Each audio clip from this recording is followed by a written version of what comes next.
So pick me. Choose me. Love me. The emperor, the conqueror, the champion, the lion is here. Zabu,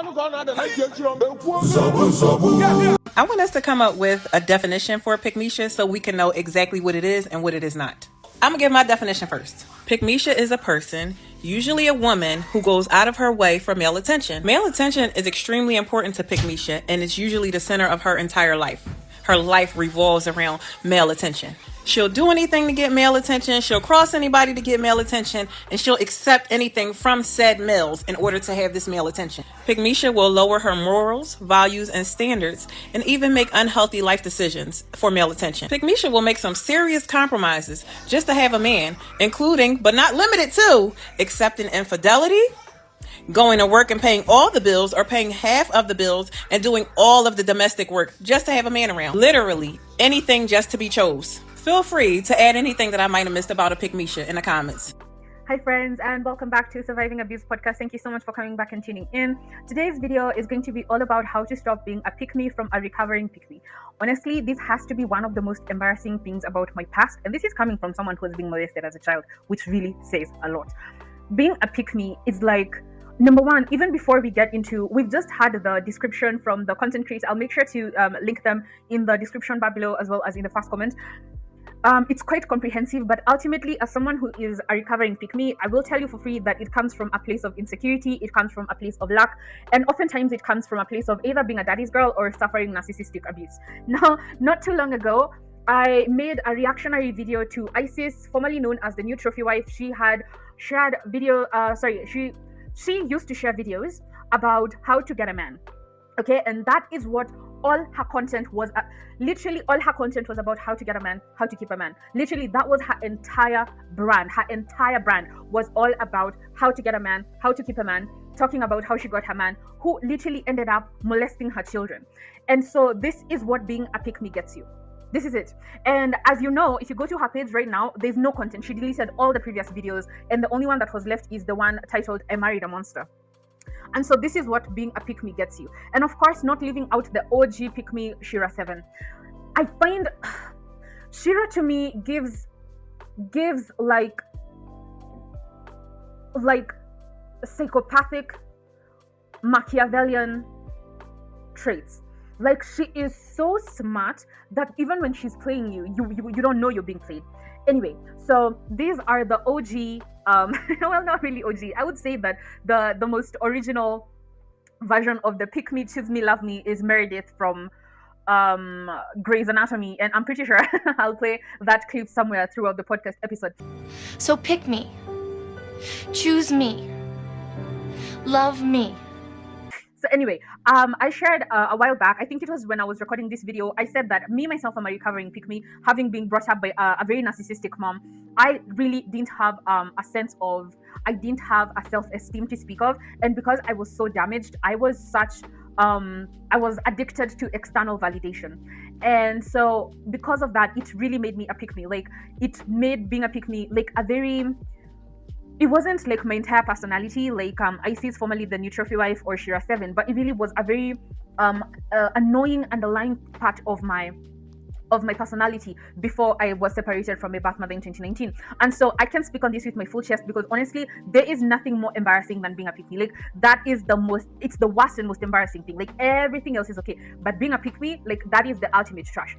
So I know that we've gotten a pretty good and arguably very comprehensive definition of what it means to be a pick-me, what are the traits of being a pick-me, but we are going for the record, we are going to go through a more quote-unquote textbook definition of what it means to be a pick-me. A pick-me refers to someone who engages in behaviors or adopts attitudes designed to gain approval, attention, or validation from others, often at the expense of their own authenticity, needs, or self-worth. And I believe we see this a lot, especially from Olivia Pope from Scandal, which is why she's featured on the thumbnail, because I believe she's also a very OG pick-me, and we see that her behavior, she often puts herself at risk for fits, which honestly there's nothing more embarrassing than being a pick-me. Honestly, that content, it's so cringe to watch, it's so cringy, it literally hurts my spleen to watch that shit. But it's fine for educational purposes. The term is often used in a critical way, particularly in social and gender-related contexts, to describe someone who seeks to distinguish themselves as superior or more desirable to others, frequently to a specific group such as men or peers, by putting others down or excessively aligning themselves with the preferences or opinions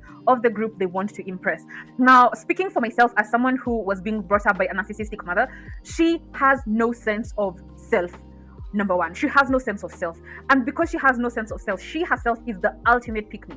She often it's just because it's hard to it's ethically difficult to record somebody without their consent. So I feel like I would not be comfortable to record her in social settings or social setups, but I know for a fact that for me personally, being a pick me was a learned behavior. And honestly, it's the most embarrassing thing about my past. Like, there's nothing from my past that I am embarrassed about more than being a former pick me. Like, it is just embarrassing and trifling and raggedy and just embarrassing. Okay.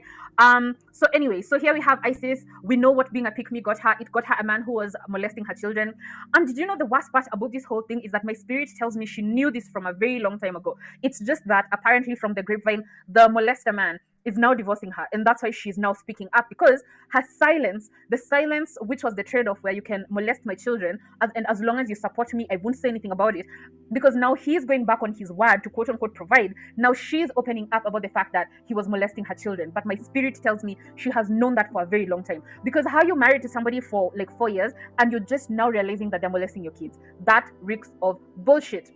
Okay, and you can see that all her content previously was all about how to get a man, how to catch him. Honestly, it's so embarrassing. And it's the same thing with Shira 7. As I said before, I suspect that Shira 7 is a Machiavellian. Now, there are people who have manipulation down to a science, and Shira 7 is one of them. And this lady is hustling y'all. And I literally said this in the previous video where I was making a reaction video to Isis and her situation about her husband molesting her children. I said that these ladies, their business is you. You are their financier. And you know, the funny thing is that you could be very well paying their mortgages and you're the one who's funding their Porsches and their soft life, and yet they're using that to like further hustle you. Like, I don't know how to, it's a circular thing, but I'm pretty sure you're getting the kind of the long and the short of what I'm trying to get at here, is that these are pick-me women. They don't have an innate sense of self. Their ultimate sense of self is being picked by a man. And as we know, Shira is married, but I've had strange things throughout social media about Shira and her marriage. So I don't know, like, yes, these people are married, but honestly, I put very heavy quotes on that, because you can be married, but it's just technical, it's just on paper, but literally things on the ground being very, very, very different. And anyway, they are just here as case studies. These videos are not predominantly about them. I just want to use them as a cautionary tale, as someone who is a recovering pick-me, so we can learn what are the characteristics of a pick-me, why is it problematic to be a pick-me, and most importantly, how do we recover from being a pick-me. So key characteristics of pick-me behavior is overt need for validation, constantly seeking external approval to feel worthy and valued, altering opinions, interests, or behaviors to match those of the group or person they are trying to impress. Oh my god, this is my birth mother to a T. To a T. And one of the reasons why I'm making these videos is because there is a direct correlation between narcissistic abuse and turning out to be a pick-me, whether you're a man or a woman. It's because narcissistic abuse essentially eats away at your self-esteem. So you feel like you don't really have a sense of self. And to be fair, I talked about this in either the last podcast episode or the one before that. I talked about the fact that my grandma, my Mima, who I love to death, like she's literally, I love her more than everybody else on the planet. And she's a narcissist. And part of the reason why my birth mother is a narcissist and her sister, we call her Jane, is also a narcissist, is because my Mima is a narcissist. And I love her more than everybody on the planet. And I can call her out on that. Just because I love her does not mean that I will see something bad and not speak out on it. She herself is a narcissist. And it's because she's a narcissist that 2 of her children are narcissists, okay? And so when you're being brought up by a narcissist, it's your sense of self that is being eroded. You are being brought up in such a way that you don't have an internal locus of validation. You're being brought up in such a way that you cannot validate yourself. You're being brought up in such a way that your own opinion of yourself does not override other people's opinion of you, okay? Number 2, self-deprecating or minimization of others. Dismissing their own needs or achievements to appear humble or relatable, criticizing or distancing themselves from others in their demographic, e.g. other women, friends, colleagues, to appear unique or better. Now tell me that's not Olivia Pope. In any case, as I said before, innately this comes from a lack of a sense of self-worth. You don't have an innate locus of self-validation. And if you do have an innate sense of self-validation, it's broken. It's broken. It doesn't work as it should. The third one is performative alignment. Performing or exaggerating behaviors that align with with what they believe the desired group values. Example, I'm not like other girls. I only hang out with guys because women are too dramatic. Expressing extreme loyalty to a group or individual, even if it's at their own expense, guys. When I tell you this was my lived experience as a teenager, oh my god, the way I loved being one of the boys, not knowing that that is one of the most harmful things. And you know, I'm really grateful to have all, like, I'm so grateful to have my lived experience. Because of it, we have the Surviving Abuse podcast. And so while I've honestly cried about all these things, like I've had a good and proper cry about all these things, because honestly, there is, and this is a hill I'll die on, there's nothing more embarrassing than being a pick me. There's nothing more embarrassing than being a pick me. It is the ultimately most embarrassing thing on the planet. And so when I look at these examples, I'm like, literally, that was me as a teenager. It's only in like my mid to late 20s where I woke up and I was like, what the fuck are you doing? Why are you like this? And I had to ask myself like really hard questions, because I hated the person that I was. I was like, if I was really in a crisis, if I was essayed by someone, would I go and cry to a man? Yuck, no. If I was like, I remember, especially, this is especially relatable if you're Kenyan. You remember there was a time that women would be routinely stripped in town, and the people who would come to her rescue, Wamamamboga, they would literally take off their lessons and cover her nudity. So ultimately, as a woman, you should always align with other women. Other women are your friend. Other women are the only people who will ever come to your aid when you really need assistance, when you're in real trouble. And I know you know what I mean. And so I would also say that pick me behavior ultimately comes from patriarchy, it comes from white supremacy, and it comes from patriarchy, white supremacy, and it also comes from colonization. Now, these things that they're so problematic and they're so broken. They have this thing where everything is hierarchical, and so you are not applauded for having a sense of self. You're not applauded for standing alone and saying that I'm okay over here. I don't have to be a part of the crowd. I don't have to be part of the group. And that, again, it goes against that colonization, white supremacy kind of nonsense. And that has, as you can see, has seeped into our society and trickled all the way down into our like upbringing, right? Because that is where the pick me behaviors come from. That is where we start learning this kind of foolish broken existence. The fourth characteristic of pick me behavior is people pleasing tendencies, difficulty asserting boundaries or saying no, leading to overcommitting or neglecting their own well-being, suppressing their authentic self to avoid conflict or rejection. I remember there was this episode where Olivia's mom called her the help. She said, "But baby, you're the help. You're the help." And that is why Olivia is on the thumbnail today, because she was also a pick-me, right? Because she grew up in a broken home where there was no sense of self-validation, right? And so she ends up in a position where, although she's being applauded and praised on the outside, internally she has no sense of self. She has no sense of self-worth, right? And her mom points that out. And I feel like I will watch Scandal again just to focus on Olivia's mom and just to focus on her personality, and to give her a massive shout out on my other podcast that celebrates Black women. It's called The Inclusive Collection. If you have not checked that out, then I encourage you to check it out, especially if you're a Black woman. Anyway, coming back to the Surviving Abuse podcast, the fifth characteristic of pick me behavior is competitive attitude towards peers, positioning themselves as superior or more desirable than others, often by criticizing or undermining peers. Before I actually stopped talking to my birth mother, even though I still live in her house. I just don't talk to her unless she has something to say to me, which she's free to do so because it's her house. But in terms of me talking to her, no. I've stopped doing that because, number one, I genuinely like myself. And number two, I honestly don't respect anything that she has to say. And I'm also not open to it. And it's because everything that I say turns into a competition. It's like I don't have a right to want things, or I don't have a right to desire things. If I say, oh, I like this such and such, or I want to buy such and such, it becomes, oh yeah, I should also get one for myself. And I'm like, I cannot interact with someone like that. It's fucking exhausting.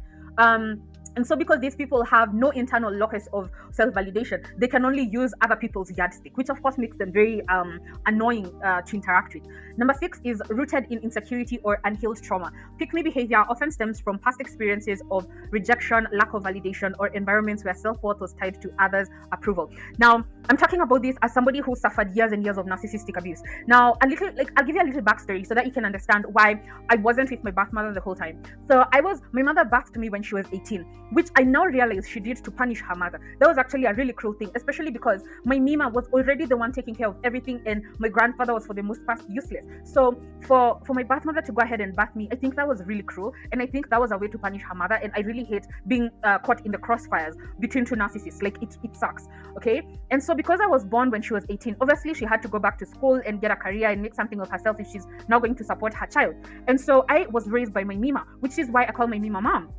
because she raised me. Like, there's no way someone is changing my nappies and feeding me formula in the middle of the night and I'm not calling them mom. She is my mom until the day I die, and until the day, even after she dies, she'll still be my mommy. She'll be my mom until the day that I die. Okay? Because I mean, she raised me. She's paid my fees. She's supported me. She's gone with me to doctor's appointments. There's no way I'm not gonna call her mom. That is my mom until the day I die.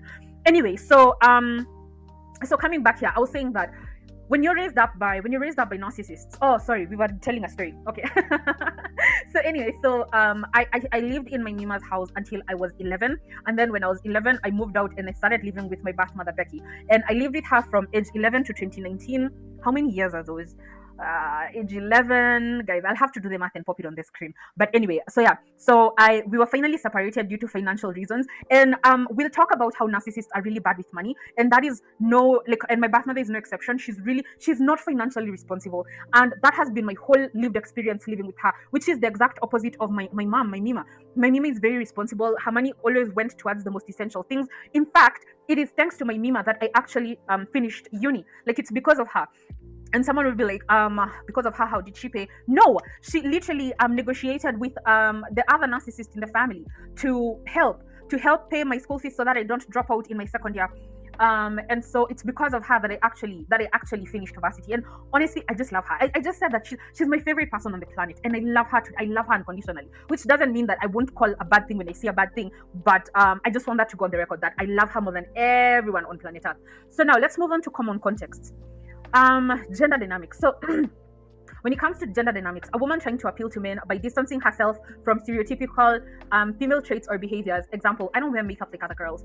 This can apply to men too, with behaviors aimed at gaining validation from women or other men. Guys, let's not forget, when it comes to pick me behaviors are more so towards being picked by men. Even when it comes to men, they want to be picked by other men, which is very gay if you ask me. But even though it was a cock ground, even men, when they exhibit pick me behavior, it's because they want to be picked by their fellow men. And it's the same thing for women. Women who are pick me want to be picked by men. And as I said before, this thing comes from white patriarchy. This thing comes from colonization, and it comes from white supremacy. And it's so broken. Like, everything about it, it's just so broken and flawed.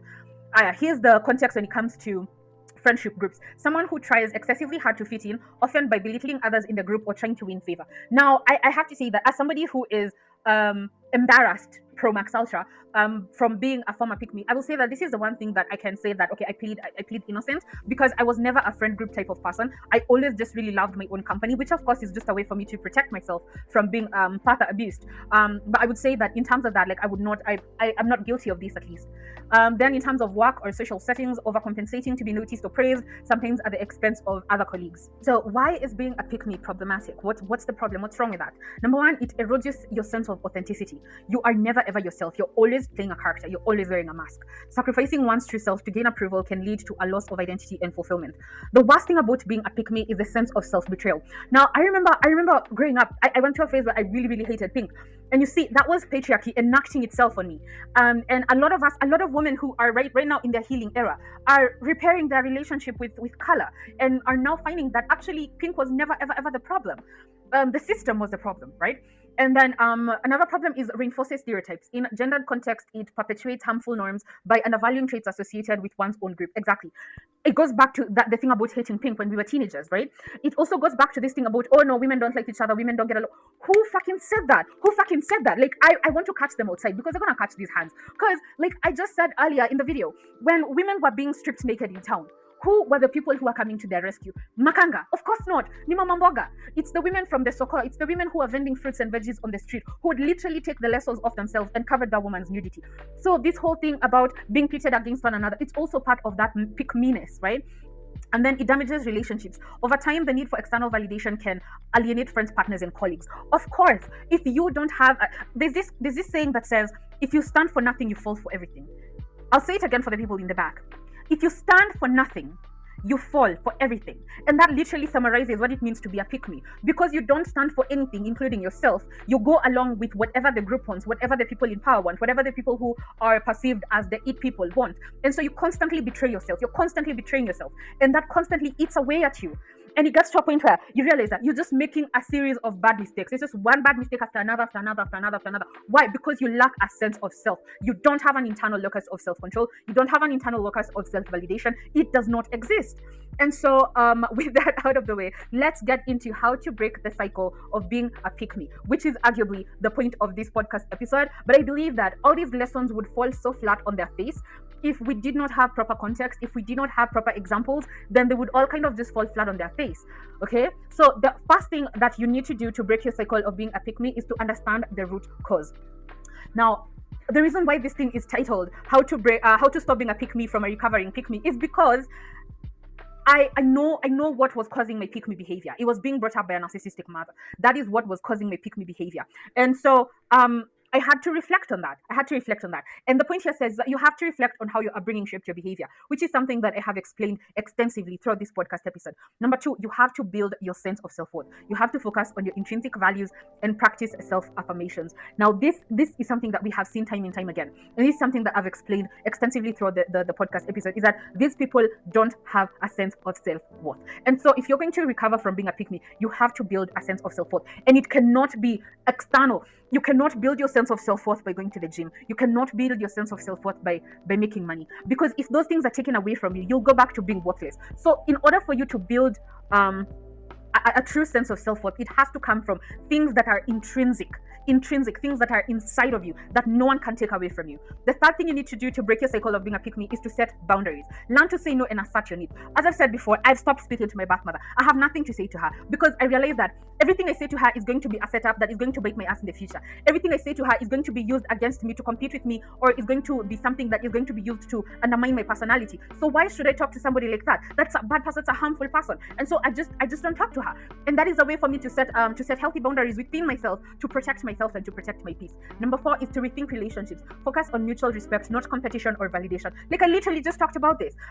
When you're dealing with narcissists, everything is a competition. Like, and if something is not a competition, then it's a setup. Guys, I'm going to talk to you about my narcissistic aunt. Guys, I'm pretty sure she's a psychopath. Because anyway, let me not ruin it. I'm going to have a whole separate podcast episode about how she set me up and how she pushed me out of the closet. I'm a lesbian, for those of you who don't know. And she literally outed me in 2020 in the middle of the pandemic and joined up with my birth mother to bully me for 6 months straight. 6 months. I'll never forget that shit. I'll never, ever. And this goes again to why I really have a strong dislike for my birth mother. I really dislike her. I feel like the word hate is so general. You know, when you dislike someone, I feel like it's more targeted. I don't know, maybe that's just me. Let's see, define dislike. To feel distaste or hostility towards someone. I like this word, distaste. An aversion to someone. It's like you're allergic to someone. It's like you're disgusted by them. Thank you. Yes, that's why I say I dislike her. I dislike. I have.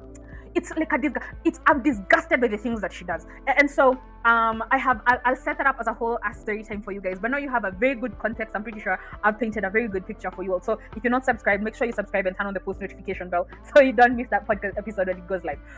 The fifth thing you need to do to break your cycle of being a pick me is to challenge your negative beliefs. Reframe thoughts like I need to prove myself and change that into I am enough. I literally just made a video about how I'll be staying fat, and this has been the culmination of a 20-year-long conversation that I was having with myself about my own sense of self-worth. And you know, as women, we are subjected to a Western standard of beauty, of what we think is beautiful, of what we think is sexy. Is a white woman who has no tits and no hips and no ass, basically a white woman who looks like a 9-year-old boy with blonde hair and blue eyes. That's the Eurocentric standard of beauty. And because they've colonized planet Earth, we all now are put into this awkward position where we now have to change ourselves into fitting within that very, very small mold. And so I had to liberate myself for my own sanity, for my own peace of mind. I had to give myself permission to rebel against that nonsense, against that foolishness, and tell myself that, you know what, I'm okay right now just the way I am. I'm beautiful right now just the way I am. I'm sexy right now just the way I am. I need not change anything, because again, I'm not trying to attract a white man or a white woman for that matter, God forbid, as a lesbian. I just want to be enough for myself. I just want to be enough for Lavender. That's it. Like, Lavender need not perform for anybody else. I don't need any kind of external validation. I do not need any of that. I can exist freely, just the way I am. And you see, I can talk about that now, but guys, it's taken me 20 years to get to this place. So if you're listening to this and you're like, that's not relatable, it's because it takes time. You have to do the work. You have to show up for yourself every single day. The sixth thing you need to do is to heal from past trauma. Consider therapy or inner child work to process your upbringing. Now, for me, something that was a big step towards healing my past trauma was that separation in 2019, where I went back to my Mima's house and I just felt so safe for the first time in a long time. And it really helped, guys. It really, oh my God, it really helped. And that will never ever not be a part of my story when I'm talking about healing. That separation really, really did a number on me in a positive way. And so for me, that was the first big stride towards healing. But for you, it could be something else. It could be therapy, it could be inner child work, it could be something else. So I really encourage you to explore everything within your disposal and find what works for you. The seventh thing is to practice self-compassion. Be patient and kind with yourself as you grow.